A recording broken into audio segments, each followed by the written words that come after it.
Alhamdulillahirrabbilalamin.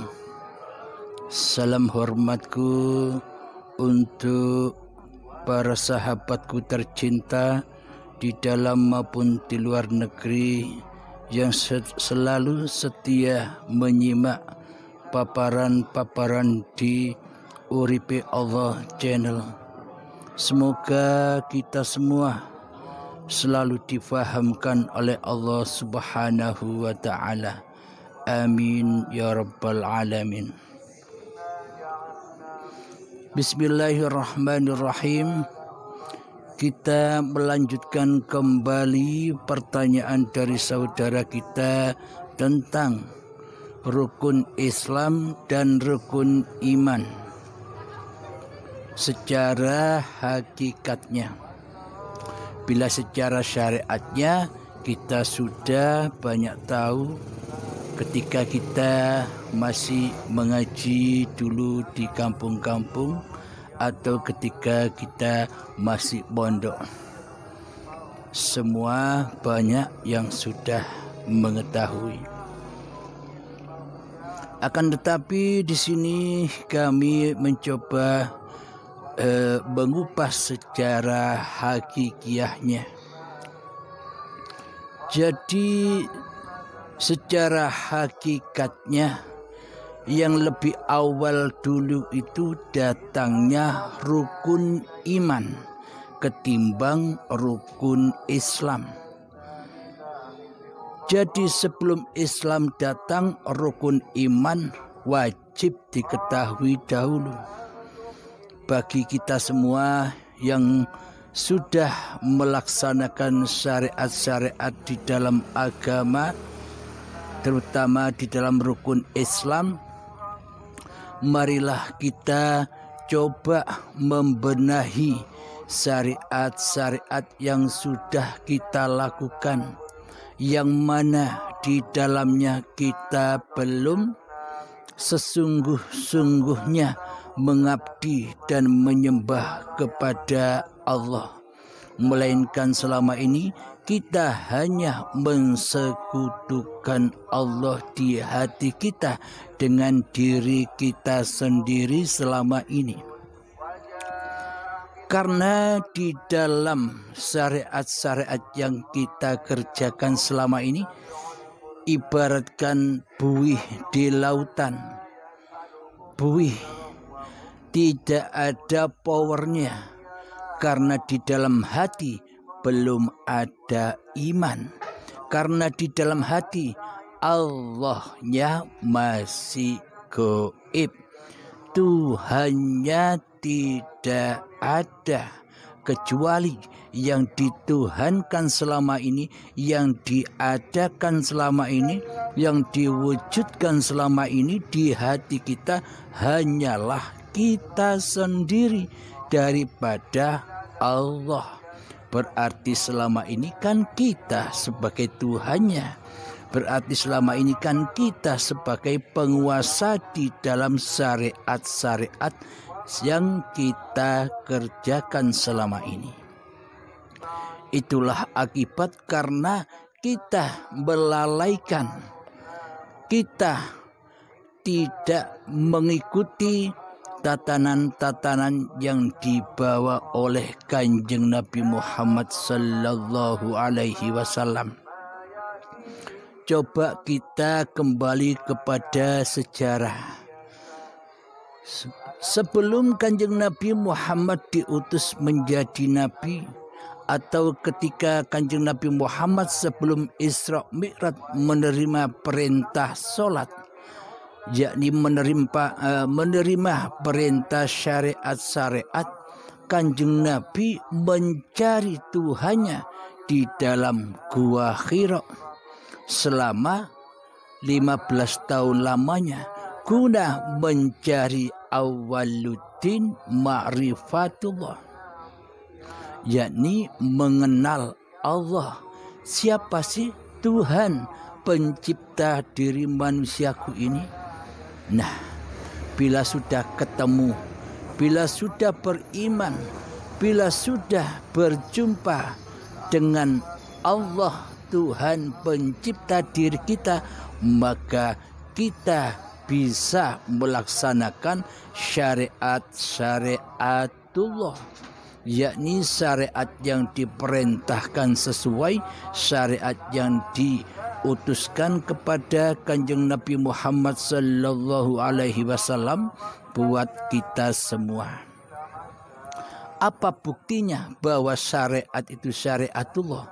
Di dalam niatan ibadah, di dalam niatan sholat, tentunya kita harus kembali kepada lillahi ta'ala. Itulah bukti bahwa sesungguhnya syariat-syariat yang dikerjakan oleh seluruh manusia itu endingnya kembalinya kepada Allah sebagai pencipta diri manusianya. Jadi untuk beriman kepada Allah itu, yakni kita wajib tahu diri dulu. Kita wajib tahu posisi diri kita dulu. Siapa sih kita ini? Siapa sih diri manusia ini?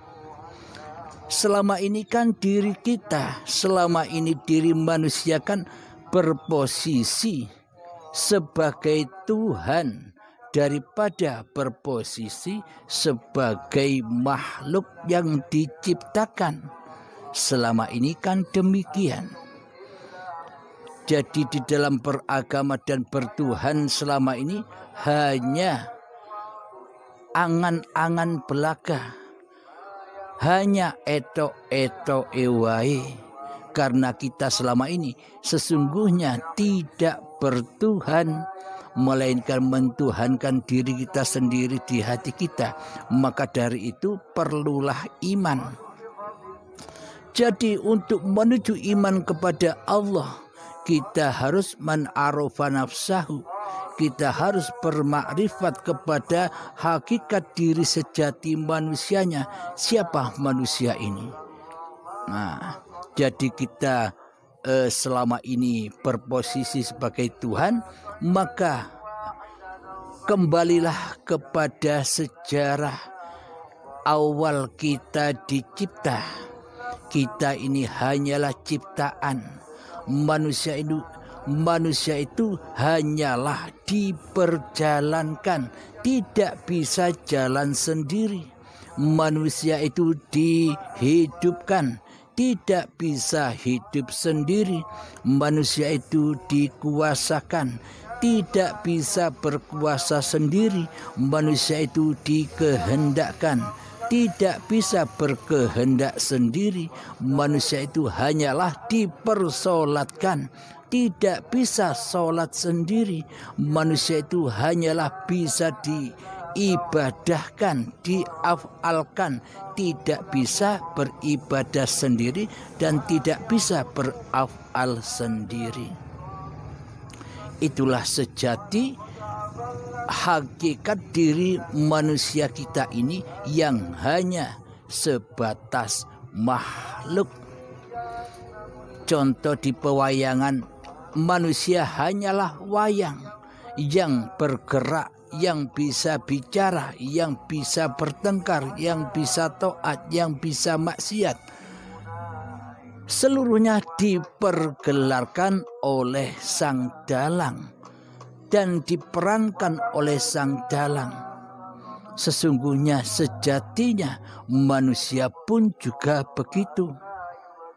Karena di dalam Al-Quran ada ayatnya, Wallahu khalaqakum wa ma ta'malun. Allah lah pencipta diri manusiamu dan Allah lah pencipta apapun yang kau perbuat. Nah, inilah yang dimaksud iman itu. Bila diri manusia kita masih merasa sebagai pelaku, sebagai penguasa di hati kita, bahwa sesungguhnya apapun yang kita gerakkan, apapun yang kita aktivitaskan, apapun yang kita kerjakan maupun sholat ataupun ibadah dan sebagainya, Bila di dalam hati kita yang masih merasa memiliki, mengakui semua hal yang kita kerjakan itu berasal dan bersumber dari diri manusia kita, berarti yang jadi Tuhan selama ini bukan Allah di hati kita. Inilah tanda bahwa kita selama ini tidak beriman. Jadi iman ini letaknya ada di awal sebelum Islam.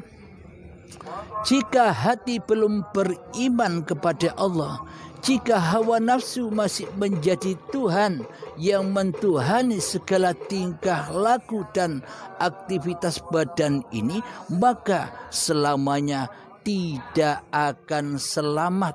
Selamanya gerak laku kita, aktivitas kita selamanya akan tersesat. Tidak selamat, tidak Islam sampai kepada Allah. Karena yang berlaku selama ini hanyalah syariatun nas. Sedangkan Allah perintahkan dengan iman agar Islam kita nanti menjadi syariatullah, menjadi syariatnya Allah. Apapun pagelaran yang dilalui oleh manusia hanyalah digelar, diperjalankan oleh Tuhannya. Bila hati sudah demikian, maka selamatlah, maka Islamlah hatinya di sisi Tuhannya. Jadi segala tingkah laku dan aktivitas kita pasti selamat bila hati sudah kembali kepada Tuhan pencipta diri manusianya. Bila hati kembali kepada Allah yang mengkuasakan diri manusianya di hatinya, inilah yang dimaksud iman. Inilah yang dimaksud la ilaha illallah. Inilah yang dimaksud tauhid yang dibawa oleh para nabi dan para rasul serta para aulia Allah, yang mana di hatinya yang ada, yang wujud, dan hati selalu mentauhidkan Allah sebagai pencipta dan penguasanya daripada mentauhidkan hawa nafsu kita sendiri di hati kita. Jadi inilah iman yang selama ini tidak kita dapatkan, karena selama ini kita lebih mementingkan membangun ibadah-ibadah raga, membangun raga, padahal jiwanya tidak terbangun, jiwanya masih tidak beriman, jiwanya masih mensekutukan Allah dengan dirinya. Pasti seluruh amal ibadahnya sejak akil balik hingga setua ini pasti tidak sampai, karena sudah hancur, dilahap dan dibakar serta diaku-akui sebagai milik hawa nafsunya, sebagai hak hawa nafsunya selama ini. Jadi sebelum berislam maka beriman dulu. Setelah nyata Allah bagi manusianya, maka hanya Allah lah yang berkuasa atas seluruh badan-badan manusia. Inilah yang dimaksud syahadat. Nah, jadi bila iman sudah pancar di hati kita, maka itulah hakikat syahadat. Jadi yang kedua, sholat. Apa sih makna sholat sejatinya? Aqimis sholat lidzikri. Dirikan sholat, bukan mengerjakan sholat. Jadi dirikan sholat, dirikan imanmu di dalam apapun yang kau perbuat. Maksudnya selalu berzikir bahwa Allah lah yang menguasai diriku, Allah lah yang memperjalankan diriku. Itulah yang dimaksud sholat. Zakat mempersembahkan bahwa hidup dan badan ini tidak ikut punya manusianya, bukan milik manusianya, ini milik Allah. Dohir batinnya Allah. Manusia tidak punya sifat dohir batin. Ketika manusia merasa punya sifat dohir batin, berarti selama ini yang jadi Tuhan bukan Allah yang mempunyai sifat dohir dan batin.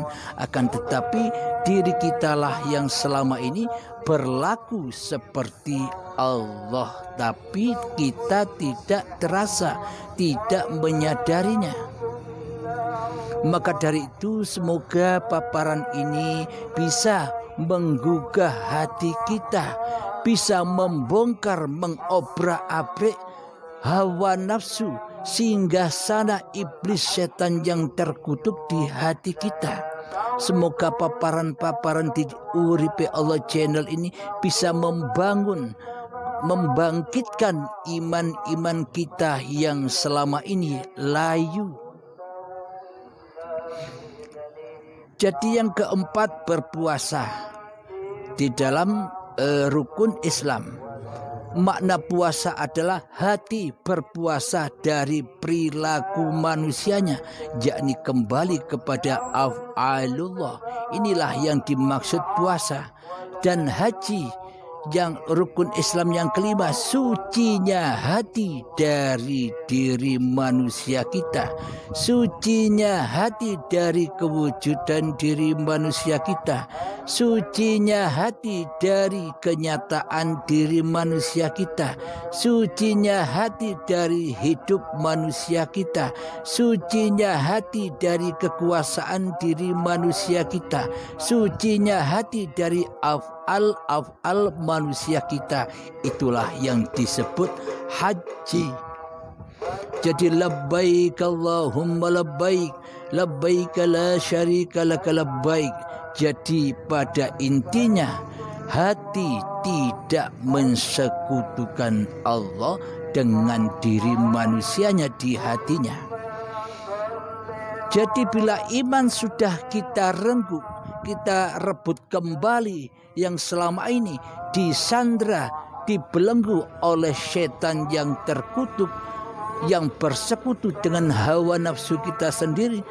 Setelah kita rebut, maka kita bisa menegakkan Islam, bisa menegakkan rukun Islam kita dengan benar di sisi Allah. Jika kita tidak merebut iman yang dikuasai, yang diperbudak oleh setan yang terkutuk selama ini, bagaimana mungkin kita bisa nyembah Allah?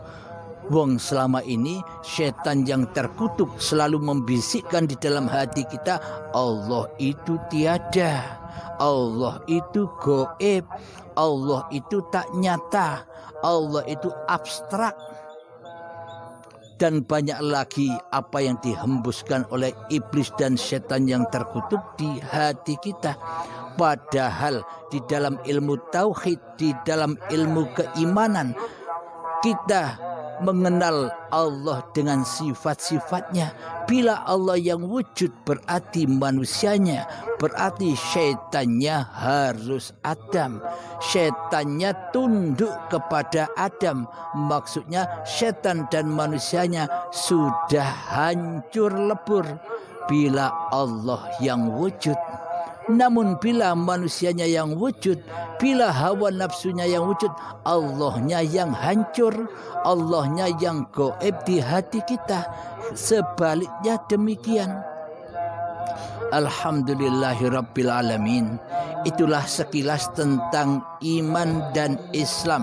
Jadi tegakkan iman kita dulu, barulah kita bisa menegakkan Islam kita. Jadi sholat syariat, zakat syariat, puasa syariat, haji syariat dibumbui, disertai dengan syahadat, sholat, zakat, puasa, haji secara hakikatnya. Apa maknanya? Jangan mensekutukan Allah dengan diri manusiamu di hatimu. Alhamdulillahirabbil alamin. Semoga saya dan semoga kita semua selalu dibimbing oleh Allah Subhanahu wa taala di dalam perjalanan kehidupan ini. Rabbana atina fid dunya hasanah wa fil akhirati hasanah wa qina adzabannar. Wa sallallahu ala sayyidina Muhammad wa ala alihi wa sahbihi wasallam walhamdulillahi rabbil alamin. Assalamualaikum warahmatullahi wabarakatuh.